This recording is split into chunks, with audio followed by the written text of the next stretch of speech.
నేను చెబుతున్నా, నిన్ను ఆపు అన్నదాన్ని నువ్వు ఆపినప్పుడు వెంటనే కుప్పలు తెప్పలుగా నీకు మేలు జరగవు.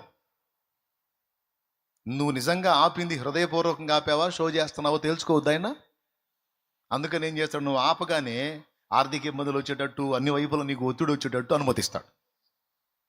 అప్పుడు నువ్వు నీ బుద్ధి బయట వేసుకొని మళ్ళీ దూకుతావా, లేకపోతే ఏం వదిలాను నా దేవుని కోసం, ఇంకా నేను దాని జోలికి పోను అని నువ్వు నిలబడ్డావు అనుకో, అప్పుడు విప్పుతాడు ఆకాశ వాకిళ్ళు. పట్టజాలన్నంత అప్పుడు కుమ్మరిస్తాడు. కన్ఫామ్. ఏమైనా అర్థమవుతుందని నేను చెప్పింది? కానీ దానికి ముందు తెగించాలా. పరీక్ష ఎదురైనప్పుడు కూడా తెగించి నిలబడాలా. ఇంకొకటి, ఇవన్నీ ఎక్కడెక్కడ బ్రేక్ అవటంతో పాటు ఫ్యామిలీ మెంబర్స్ పక్కోళ్ళు పోట్లు పొడుస్తుంటారు. ఎవడురా నువ్వు, దేవుడు నీతి న్యాయం ప్రేమ తోటకూర కట్ట అని దరిద్రుడు అయ్యావు, ఎవడు బతుకు వాడిదేరా, శుభ్రంగా చేసిన అన్నాళ్ళు ఎంత బాగున్నా మానుకున్నావు, ఈ గతి పట్టావు, ఏం దేవుడు ఏం మాట. వాళ్ళకి ఏమరా పాస్టర్లు అంతే చెబుతారు. అరే ఏం చెబుతారు పాస్టర్లు, అంతే చెబుతారు. వాళ్ళ మాటలు వింటే పోవటమే. వాళ్ళకేం మాటలు చెబుతారు వాళ్ళు, నేను కూడా చెబుతారు మాటలో అంటాడు వీడు. అంతేనంటావా, అన్నావా నువ్వు పోతావు. స్తోత్రం. అదే కాదు, రే పాస్టర్ చెప్పడం కాదరా, బైబిల్లో ఉంది. పాస్టర్ చెప్పడం కాదరా నిద్రమోహం, ఏసై చెప్పాడు. అది ఏసై చెప్పాడురా. ఏసై మాటను బట్టి నేను నా పొరుగు వాడిని ప్రేమిస్తున్న వాడిని మోసం చేయలేను, వాడికి అన్యాయం చేయలేను రా, వాడి కుటుంబం నాశనం అయ్యే పని నాకు వద్దురా బాబా. నా కుటుంబం ఆహారం లేక అల్లాడిపోయినా పర్వాలేదు, కానీ అవతల రక్తం నాకు వద్దురా అని నువ్వు నిలబడ్డావనుకో, ఈ మాటలకి పోట్లకి బాధలకి విమర్శలకి తృణీకరణలు తట్టుకొని నిలబడ్డావు, అప్పుడు నిన్నే కాదు నీకు పుట్టిన నీ సంతతిని కూడా దీవిస్తాను. కొంత పరీక్ష నడవనిస్తాడు, నడిచి నువ్వు గెలిచిన తర్వాత ఆకాశ వాకిళ్ళు విప్పుతాడు. నేను చెప్తున్నా, ఎక్కడ దాచాలో కూడా తెలియనంత ఇస్తాడు. ఆయన చేతుల్లో ఉంది.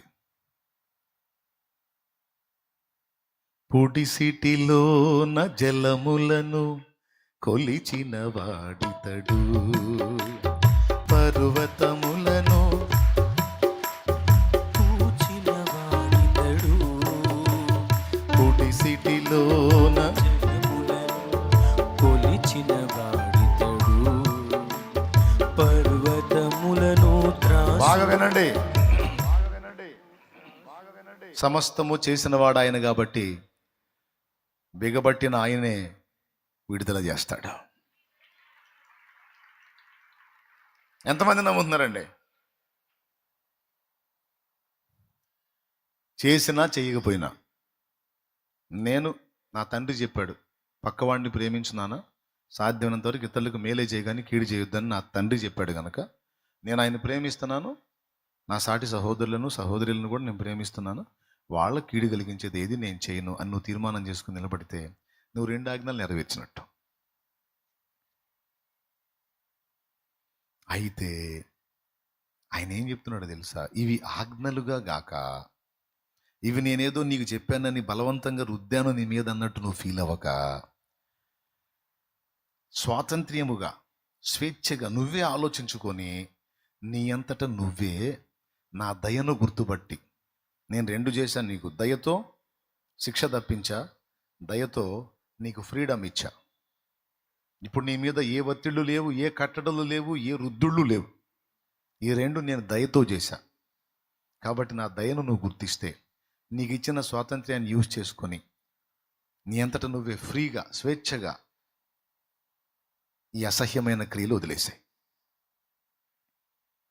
ఎవరన్నా మన మీద బలవంతంగా రుద్దితే మనకి ఇబ్బంది, కానీ మనకు స్వాతంత్ర్యం ఇచ్చి నువ్వే ఆలోచించు అన్నప్పుడు ఆటోమేటిక్గా మనం ఆలోచనలు పడతాం. ఎరా వెళ్ళావా, చేసావా అని నువ్వు తన్నావనుకో, ఈసారి నీకు తెలియకుండా చేస్తాడు, జాగ్రత్త పడతాడు. ఫ్రెండ్స్ దగ్గర ముందే మాట తీసుకుంటాడు. రేయ్ ఎవడన్నా చెప్పాడా, ఇంక నేను ఇక్కడ కనపడినాం, అరే పొరపాటును కూడా చెప్పు, మాట ఇవ్వండి, మాట ఈ ముసుగులో చేస్తుంటాడు. కానీ వాడిని కూర్చోబెట్టి మాట్లాడి, రే నువ్వు చిన్నోడివి కాదు పెద్దోడు అయ్యావు,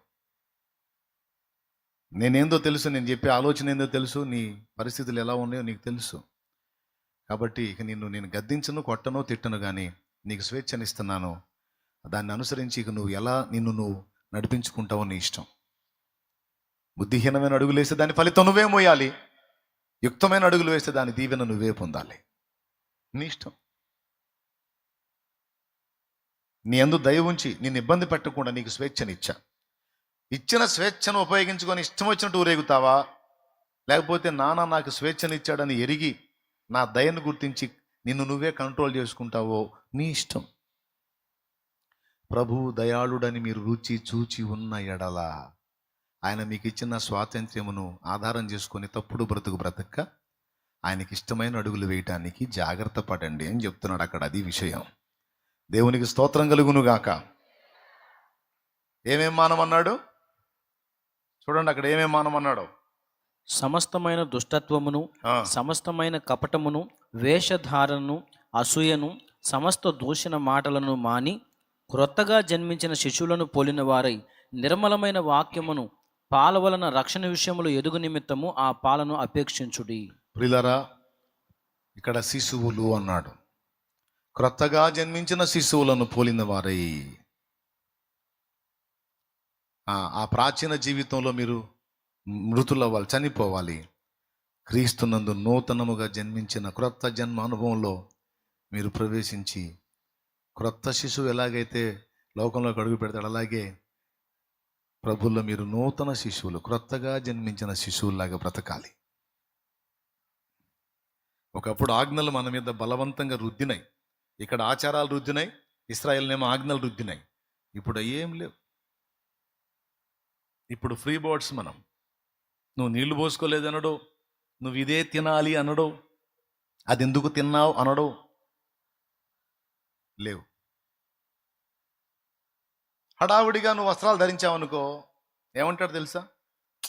భక్తి గలదాన్ని అని చెబుతున్నావు కదా, దానికి తగ్గట్టు ఉండాలి కదా, కొంచెం ఆలోచించు అంటాడు. ఆహా లేదు, నేను ఎట్లా దిగేసుకొని తిరుగుతానంటే, సరే పో నీ ఇష్టం, ఏం అడ్డు పెట్టాడు. ఏదో కొంచెం ఆలోచిస్తామని చెప్పాలే, పెద్దదానివి కదా, పెద్దోడివి కదా. ఏమన్నా అర్థమవుతుందా అమ్మా నేను చెప్పేది? ఎంతమందికి అర్థమవుతుందో? పాత నిబంధనలో అయితేనేమో ఒత్తాడు, కొట్టాడు, చంపాడు కూడా. నూతన నిబంధనలు అయితే ఆలోచించమని చెబుతున్నాను నీకు, అంతే. దయగలిగిన వాడు, కొంచెం ఆలోచించు. దేవుడు నీ ఎడల తండ్రిగా నడుచుకుంటున్నాడు, సాధువుగా నడుచుకుంటున్నాడు, ఎరిగి నువ్వు వీటిని మానాలి అన్నాడు. అక్కడ కూడా అదే వర్తిస్తుంది. ఆయన మన పాపములకు శాంతికరమై ఉన్నాడన్నాడు కదా. మీరు పాపం చేయకుండానట్లు ఈ మాట చెప్తున్నానని, ఒకవేళ మీరు పాపం చేసిన యేసుక్రీస్తు అను ఉత్తరవాది మనకు తండ్రి దగ్గర ఉన్నాడు అన్నాడు. అంటే ఆయన మన పక్షంగా తండ్రి దగ్గర ఉన్నాడని మనల్ని పాపం చేయమంటున్నాడా? వద్దు నాన్న, చేయొద్దు. నీకు స్వేచ్ఛనిచ్చాడు. ఒకవేళ తేడా పడితే, మీరు ఉంటారు ప్రేమను బట్టి అన్ని విషయాల్లో జాగ్రత్తగా ఉంటారు. బై మిస్టేక్ ఎక్కడన్నా తేడా పడితే కూడా యేసై ఉన్నాడు అక్కడ, భయపడద్దు. అంటే అలాగని ధైర్యం తెచ్చుకొని పాపం చేయమని కాదు. అడుగు జారితే ఆయన ఉన్నాడు, జారకుండా బ్రతకండి, మీకు స్వేచ్ఛనిచ్చాను.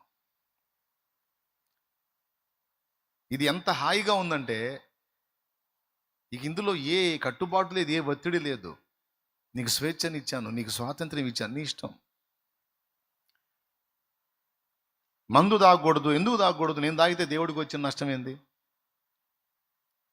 తాగవా, ఏం కాదు అన్నాడు అనుకో, ఎందుకు తాగాలరా? మందు ఎవరికి అవసరం? రోగికి అవసరం రా. నేను ఆరోగ్యంగా ఉన్నా, బాగున్నా, నాకెందుకురా మత్తు? ఆ జబ్బున్న వాళ్ళకి, ఆ నొప్పులు తల్లాడే వాళ్ళకి, ఆ ప్రసవేదన పడ్డోళ్ళకి అప్పట్లో ఇచ్చేవాళ్ళు మత్తు.